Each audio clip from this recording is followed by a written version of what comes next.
అందరికీ శుభోదయం. ఈరోజు ఉత్తాన పాదాసనం వేయు విధానము, దాని వలన కలుగు ప్రయోజనాలు తెలుసుకుందాం. ఈ ఉత్తాన పాదాసనాన్ని ప్రతిరోజు అభ్యసించడం వలన కాళ్ళు, తొడలు, వెనుక కండరాలు దృఢంగా మారుతాయి. మరియు వెన్నునొప్పి నుండి ఉపశమనం పొందడంలో ఈ ఆసనం చాలా చక్కగా పనిచేస్తుంది. దిగువ వీపుకు మరింత ఫ్లెక్సిబిలిటీ పెరగడంలో కూడా ఈ ఆసనం చాలా చక్కగా సహకరిస్తుంది. అధిక బరువు కారణంగా ఉబ్బిన కడుపుతో బాధపడే వారికి ఈ ఆసనం చాలా చక్కగా పనిచేస్తుందని చెప్పవచ్చు. ఈ ఆసనాన్ని ప్రతిరోజు అభ్యసించడం వలన జీర్ణక్రియ సక్రియం చేయబడి జీర్ణ ప్రక్రియ చాలా చక్కగా సజావుగా జరుగుతుంది. రక్త ప్రసరణ వ్యవస్థ మెరుగుపడుతుంది.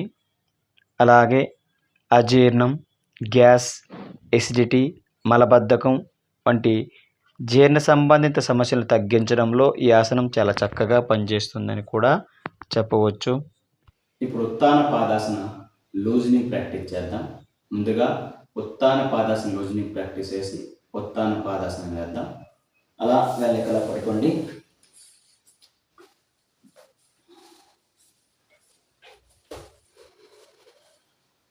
రెండు అరచేతిని నేలపై అలానే ఆనించవచ్చండి. Right leg up, down, opposite leg up, down. ఈ విధంగా 1 by 1 కొక్కాలు అప్ అండ్ డౌన్ చేస్తూ ప్రాక్టీస్ చేయాలి. 1 2 3 4 5 6 7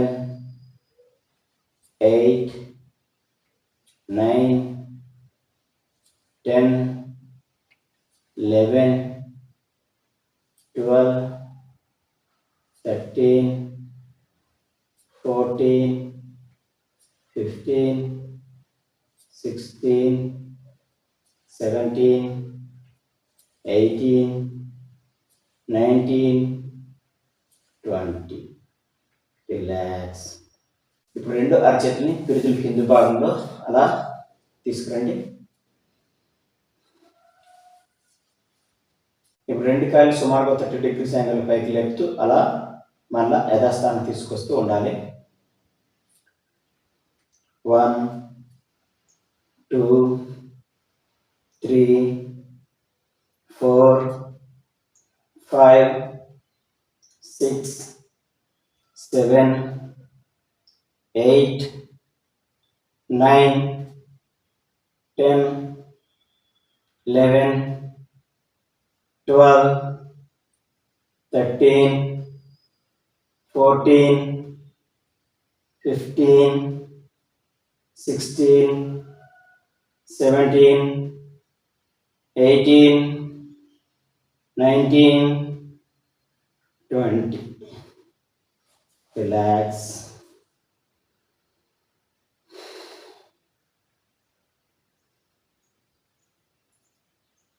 ఇప్పుడు ఉత్తాన పాదాసనం వేద్దాం.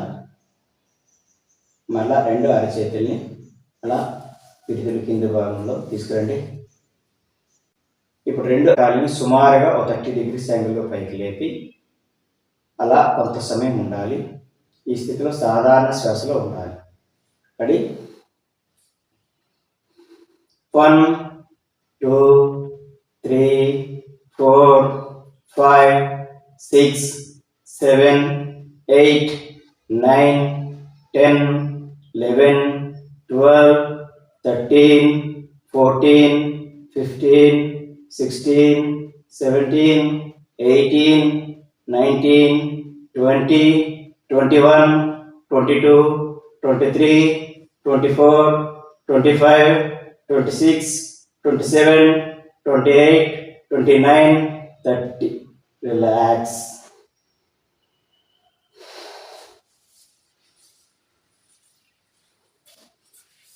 మళ్ళీ అలా సుఖాసనంలో కూర్చోండి. ఈ విధంగా ప్రతిరోజు అభ్యసించడానికి ప్రయత్నం చేయండి. స్వస్తి.